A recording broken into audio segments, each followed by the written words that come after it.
China کے جو پاکستان اور ہمارے ملک کے بارے میں تاثرات ہیں وہ دیگر تمام ممالک سے بہت مختلف ہیں. میں دنیا کے بہت ملکوں میں گھوما ہوں، آفیشلی بھی اور ویسے سیر کرنے کی غرض سے بھی، اور یقین جانیے جو چائنیز چاہے گورنمنٹ ہے یا عوام ہے، ان کے دلوں میں جو پاکستان کے لیے عزت ہے اور پاکستان کے لیے وہ جو ہمدردی رکھتے ہیں، it is more then strategic.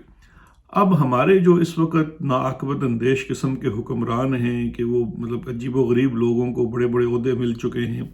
جو گورنر ہے وہ کوئی حوالدار کے عہدے سے اوپر کا مستحق نہیں تھا، کوئی وزیر ہے تو وہ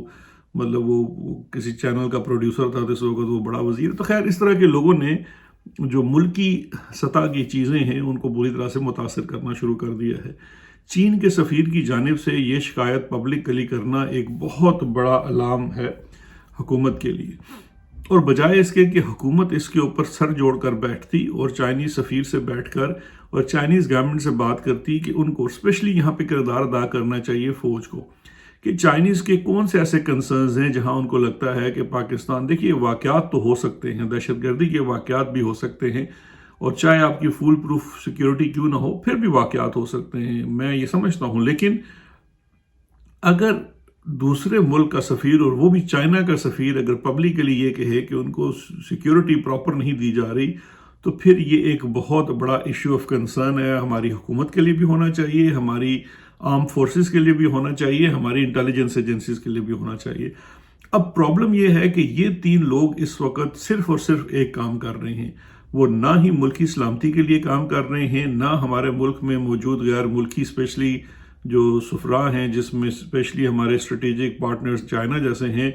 ان کی حفاظت کے لیے کچھ کر رہے ہیں، اور نہ ہی اپنے شہریوں کے لیے اور امن امان کے لیے کچھ کر رہے ہیں. اس وقت ان تینوں کا،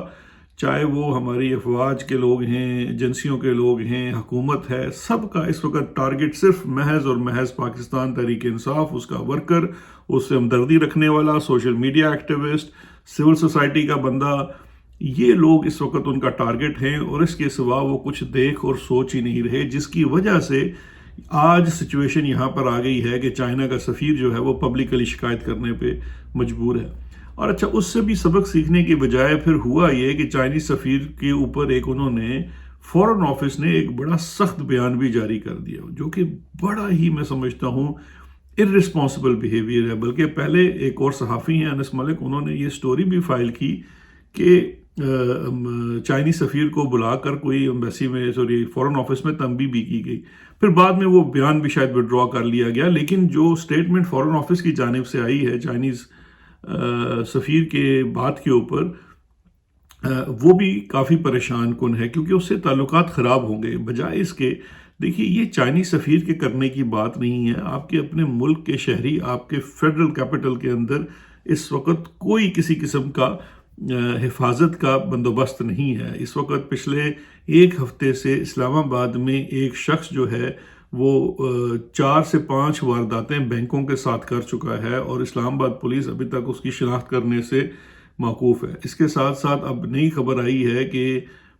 کوئی ایک اسلحہ بھی مزید چوری کر لیا گیا ہے سرکاری، وہ بھی اسلام آباد فیڈرل کیپٹل سے. تو یہ صورتحال ہے. اور پاکستان کا جو وزیر داخلہ ہے، بائی دی وے، جس کی جورسڈکشن محض اسلام آباد فیڈرل کیپٹل سے باہر نہیں ہے، کیونکہ وزیر داخلہ کی نہ پنجاب میں کوئی جورسڈکشن ہے، نہ سندھ میں، نہ کے پی میں، نہ بلوچستان میں. اور 18ویں ترمیم کے بعد تو جو وزیر داخلہ ہے اس کے ذمے جو امن امان یا جو چیزیں ہیں وہ محض اسلام آباد کی ہیں، اور اسلام آباد ایک چھوٹا سا شہر ہے.